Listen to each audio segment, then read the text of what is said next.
1905년 조선은 이토 히로부미와 을사오적에 의해 강제로 외교권을 박탈당했다.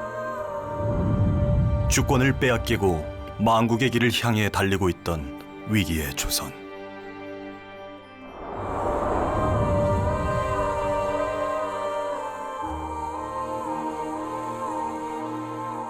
초대 러시아 상주공사 이범진은 머나먼 타국 땅 러시아에 남아 독립투쟁을 하기로 결심한다. У него совершенно замечательная история, совершенно замечательная жизнь. Для Кореи это было, так сказать, он внес большое участие и, в общем, всю свою жизнь отдал борьбе с японцами, в общем, борьбе за независимую Корею. Но мы очень гордимся этим фактом, и мы очень рады, что он вот такой героический человек. 러시아 우스리스크. 15년째 이곳에선 일본군에 의해 학살된 희생자와 조선의 노비였던 한 남자의 추모식이 열린다. 그의 이름은 뾰트르 세메오노비치 조이. 우리 이름으로 최재형이다. Это был необыкновенный человек, конечно. Он был лидером первых корейских переселенцев. Вот. И он поставил своей целью, во-первых, это обустроить жизнь корейцев на новой земле, на земле России. И во-вторых, даже не во-вторых, а может быть даже в-первых, это освобождение Родины от японских захватчиков. 1900년대 초 항일 무장투쟁의 전초기지였던 러시아 연해주. 동시대를 살았던 조선의 노비와 공사의 만남은 우리의 아픈 역사 속 낯선 타국에서 시작됐다. Видите, каких-то свидетельств не сохранилось, воспоминаний. Но я думаю, что они были очень, наверное, близкие по духу, потому что они были, во-первых, единомышленники. Они хотели одного и того же. Они хотели освобождения Кореи. И оба были патриоты, можно сказать, своей родины. 아무도 기억하지 않는 슬픈 땅. 조국의 독립을 위해 생애를 바친 두 남자가 영원히 잠든 광활한 대지. 이곳에서 무슨 일이 있었던 것일까?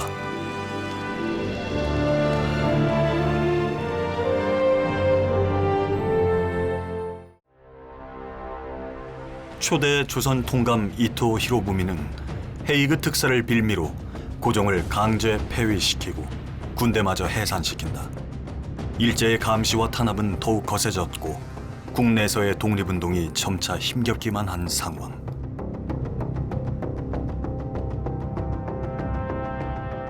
군대가 해산된 이후 이범진 공사는 아들 이위종을 시켜 1만 루블의 거액을 연해주로 보낸다.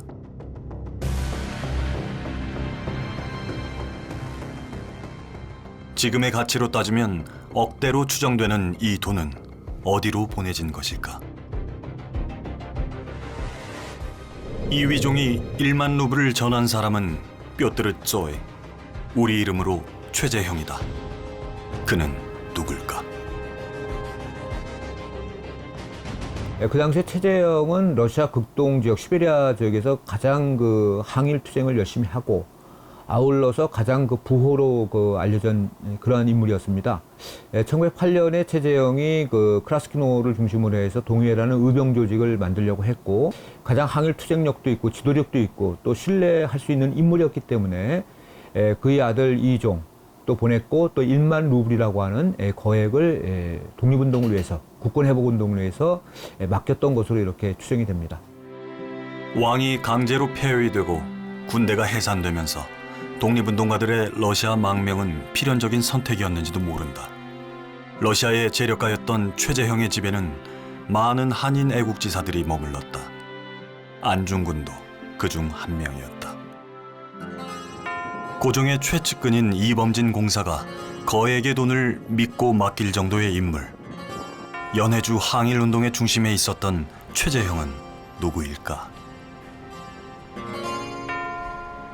그의 후손을 찾아가 직접 이야기를 들어보기로 했다. Да, вот. Проходите, здрасте, здрасте, проходите, пожалуйста, пожалуйста, проходите.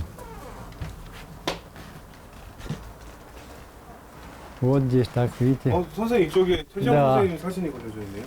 Ну как же, это Чужехен, мой дед, да, Чужехен. 집안에 들어가자 한 남자의 사진이 걸려 있다.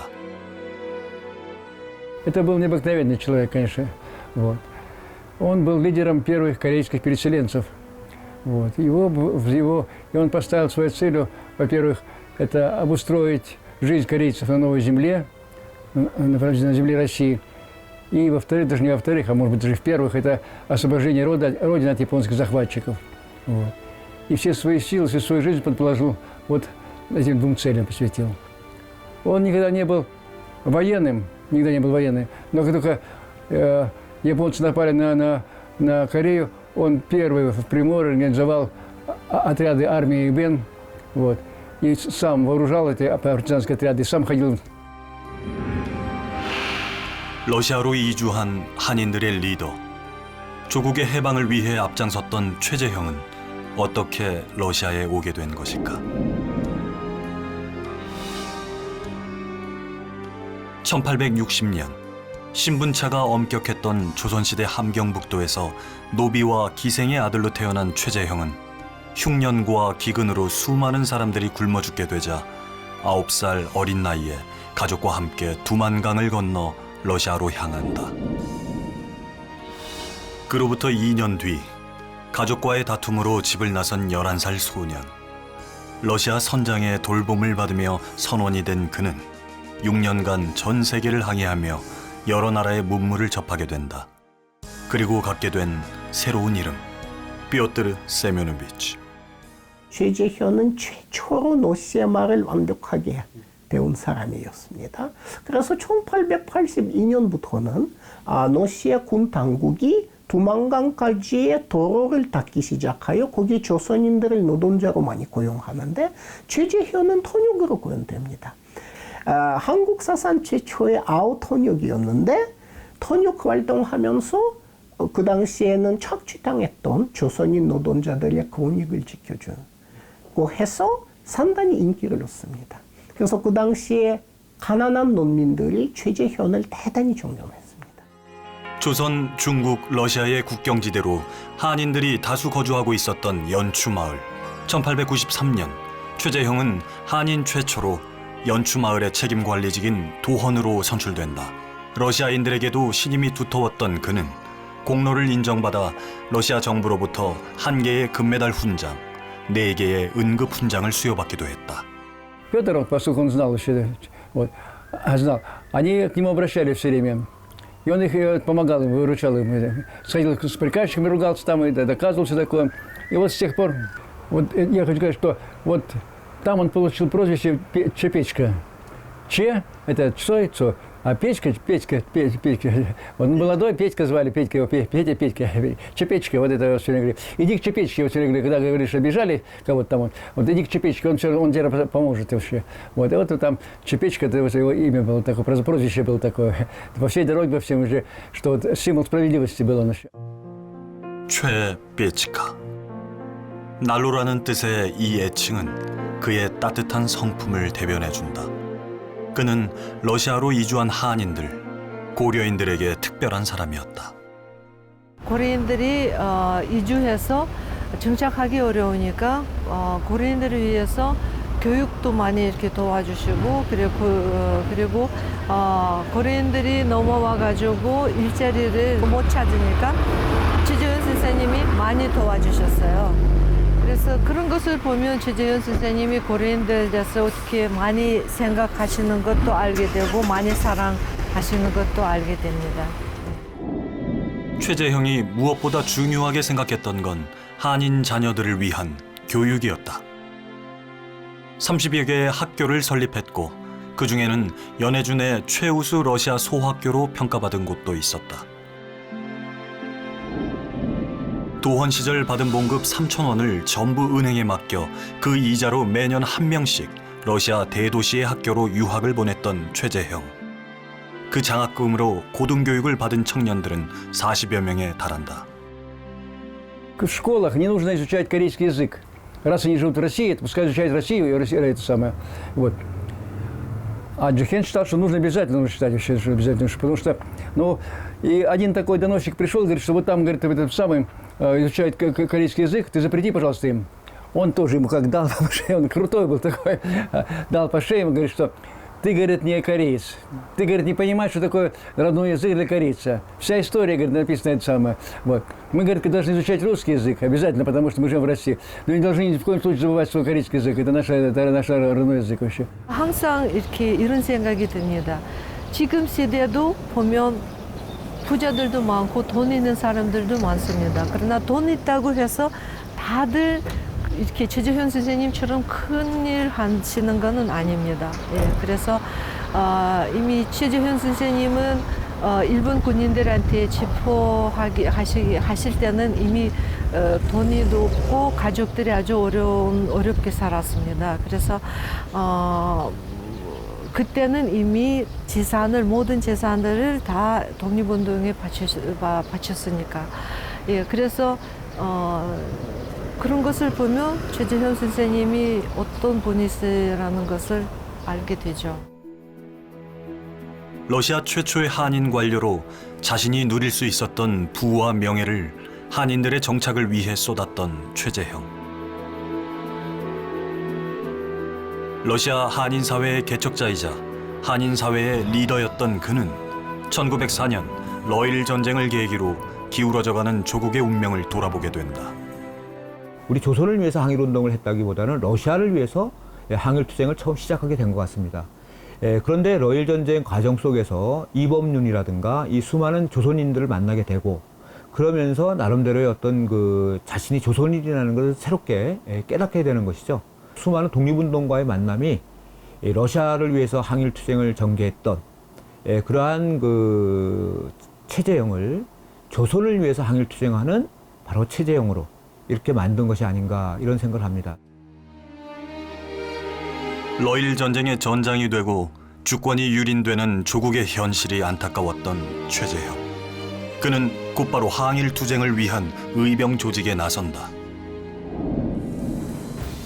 의병 세력을 결집하는 사이 상트페테르부르크에서 한 남자가 최재형을 찾아온다.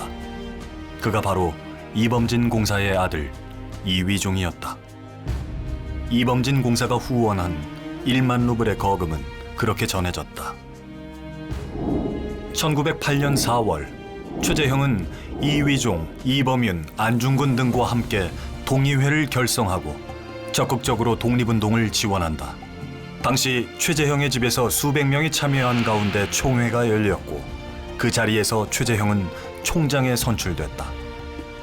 동의회는 창립 후 해조신문에 그 취지서를 공포했다.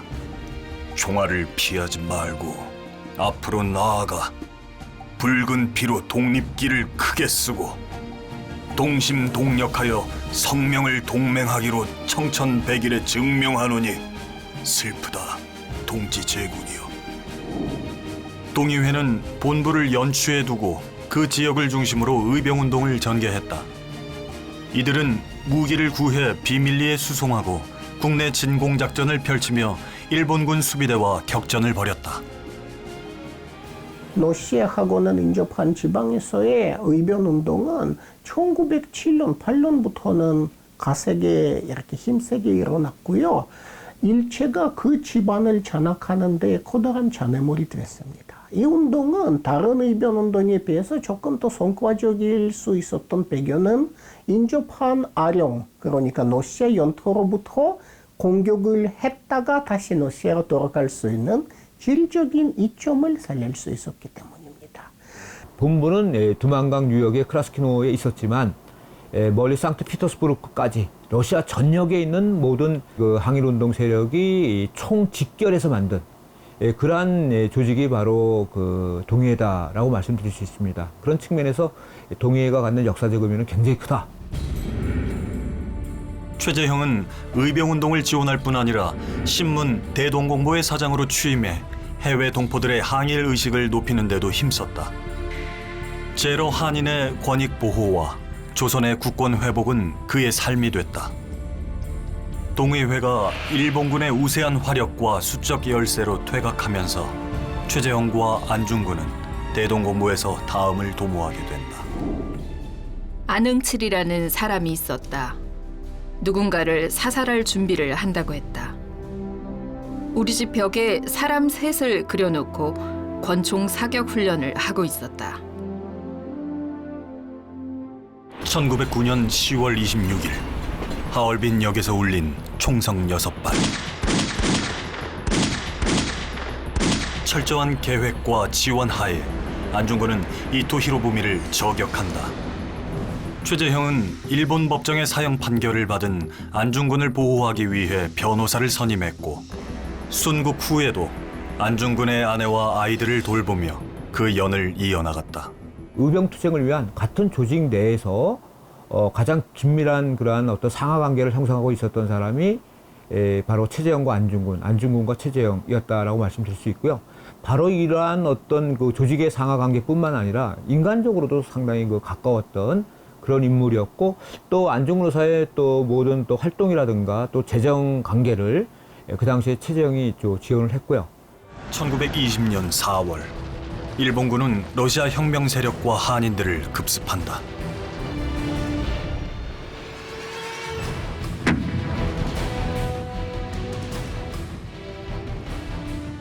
대대적인 체포, 방화, 학살을 자행하며 4월 참변으로 불리는 이 사건으로 인해 살해되고 고문을 당한 사람은 1천여 명에 달한다.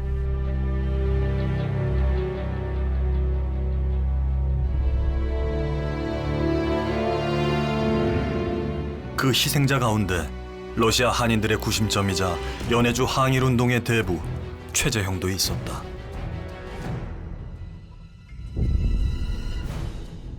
일본이 지금은 일본 경찰들이 비밀문서 산단 부분이 공개됐습니다. 일본이 가장 치밀하게 이렇게 조사하고 탐정한 인물 중에 한 명이 바로 최재형이었습니다. 왜 그랬을까요? 독립운동의 스폰서라고 생각했고요. 일단 민족운동의 대변자고 민족운동의 최고 지도자라고 생각을 했던 거죠. 그렇게 해서 1920년 4월 4일 일제가 블라디보스톡에서는 일전의 전변을 일으켜 러시아와 코리안 혁명가들을 대량 살인하기 시작했을 때 맨 먼저 체포당한 사람이 최재형이었습니다. 빨치산들이 최재형한테는 피신을 권유했는데 최재형이 거부했죠. 거부한 이유는 내가 만약에 피신한다면 내 아이를 대신 잡아서 고문하려고 생각했기 때문이고요. 차라리 자신이 고문당해서 죽으면 죽지 아이가 고문당하면 안 된다고 생각했죠. 4월 4일 아버지가 밤늦게 돌아왔다. 엄마 언니들은 아버지를 보고 빨치산 부대로 도망가라고 했다. 아버지가 말씀하셨다. 절대 그럴 수 없다. 내가 도망치면 너희들 모두 일본군에게 죽는다. 나는 살 건 다 살았다. 너희를 위해 내 목숨을 바칠 수 있다. 이야기는 밤새 이어졌다. 엄마는 밤새 울었다. 우리도 많이 울었다. 아침이 왔다. 아이들은 자고 있었다. 아버지는 문 밖으로 나갔다. 그리고 얼마 뒤 이웃집 아주머니가 너희 아버지를 군인들이 체포해 갔다고 소리치며 들어왔다. 언니가 밖으로 나갔을 때 멀어져가는 차만 보였다. 아내와 잠든 아이들을 뒤로 하고 그는 그렇게 떠났다. 최재형은 언제 어디서 어떻게 최후를 맞이했던 것일까? 무덤조차 찾을 수 없게 돼버린 애국지사의 넋은 끝내 고국으로 돌아오지 못했다. 러시아 연해주에서 살고 있던 최재형의 부인과 10명의 자녀들에겐 시련과 고통의 세월이 기다리고 있었다. 대부분이 전장에서 사망하거나 총살을 당하고 처형됐다. 살아남은 가족들은 스탈린의 강제 이주 정책에 따라 또 한 번의 고초를 겪어야만 했다. И то, что дед был великий человек, вот. Я только краем уха слышал немножко, что дед был необыкновенный человек вообще. Вот. Но нельзя было говорить, потому что могли посадить в тюрьму за это дело, понимаете? Вот. Вот. Потому что вот отец мой тоже же был репрессирован только за то, что он был сын частного владельца. Вот. Чижихина был вообще. Вот. Все богатые были враги, что называется, были. Вот. А Чижихин вроде считался, что он богатый, вот и пострадал из-за этого. Ой, я старый человек, вы представляете, ладно, кто будет делать такой тяжелый. Ой.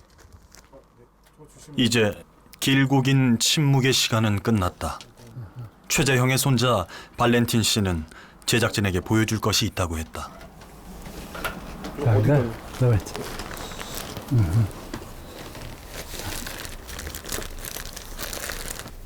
Вот видите какая? О. Смотрите какой, видите? 이 어떤 근거? Смотрите. Несгораемый шкаф, видите какой у него? 100여 년 전 러시아 연해주에서 최재형이 독립운동을 하며 어딜 가든 들고 다녔다는 이동식 금고.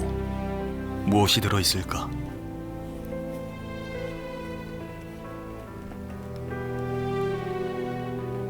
Это курительная трубка такая, видите? Это немного, что осталось от Петра Семеновича Чижихина. Эта трубка хранилась долго в семье у Елены Петровны, его жены. Вот. А жена его, Елена Петровна, она жила с отцом все время. Вот. Ну и вот, потом достал, и сундучок весь тоже был Елены Петровны. Потом, когда она умерла, она передала отцу. Вот. Ну, а отец вот потом передал мне. Даже не передал, просто пошло по наследству пошло, осталось мне. Вот. Это вот подстаканник. Смотрите, пожалуйста, серебряный подстаканник. Вот. Он привез из Ходынского поля. Там давали подарки. Вот. И среди подарков это на Николая II был, от Николая II был вот такой подстаканник. Еще вам покажу сейчас тоже. Видите, серебряный подстаканник. 1896년 니콜라이 2세의 대관식에 초청됐을 당시 받은 기념컵이라고 한다. Вот видите, это вот серебряные рюмочки такие вот. Санкт-Петербург, 1896 год. Это тоже он привез в качестве подарка, дарили ему. В день коронации это было. Вот. Но, конечно, это не ему одному, там он раздавал подарки. Вот. 최재형은 노비라는 굴레를 씌웠던 조선이란 나라를 잊고 러시아 재력가로 살며 좀 더 편안한 삶을 누릴 수도 있지 않았을까. 하지만 후손들은 할아버지의 선택을 원망하지 않는다고 한다. Даже как это мне даже понимаете, вот я даже вот не могу представить себе, понимаете, вот представить, вот как бы он жил в наше время вообще, в наши дни вообще, понимаете, вообще, вот, чтобы он мог сделать, как он вел себя вообще-то, вот. 최재형이 마지막까지 머물렀던 고택을 기념관으로 조성하기 위한 공사가 한창이던 지난해, 그의 손자 발렌틴 씨와 그 현장을 찾았다. 할아버지가 섰던 이른바 죽음의 문 앞에 서서 그의 마음을 잠시나마 헤아려 본다. Большому, великому человеку, вот, но и даже не знаю, как сказать еще. Вы знаете, я вот говорил о том, что, с одной стороны, это вождь, великий человек, а с другой семьянин замечательный. Вот если вы, понимаете, я так считаю, что вот если бы наша молодежь так любила свою семью, как Чижихин любил свою, и также любила родину, как любил Чижихин, то это было бы правильно вообще. Это и есть патриотизм. А вот, конечно, очень бы хотелось, чтобы побольше говорили не только о наших предках, о Ли Бомджине, о Ли Виджоне, и от других предков. Очень много достойных людей внесли вклад в, достижение Кореи независимости.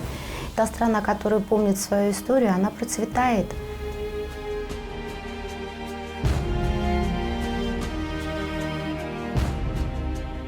(1911년) 이범진은 생을 마치며 자신의 모든 재산을 독립운동을 위해 바쳤다. 그는 현재 러시아 파르골로보 북방묘지에 안장된 것으로 추정된다.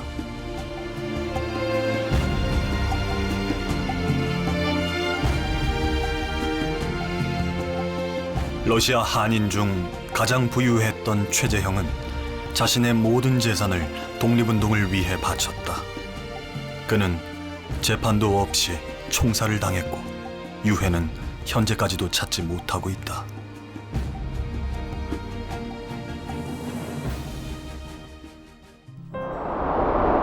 백여 년이 지난 뒤 러시아 곳곳에 자리한 우리의 역사.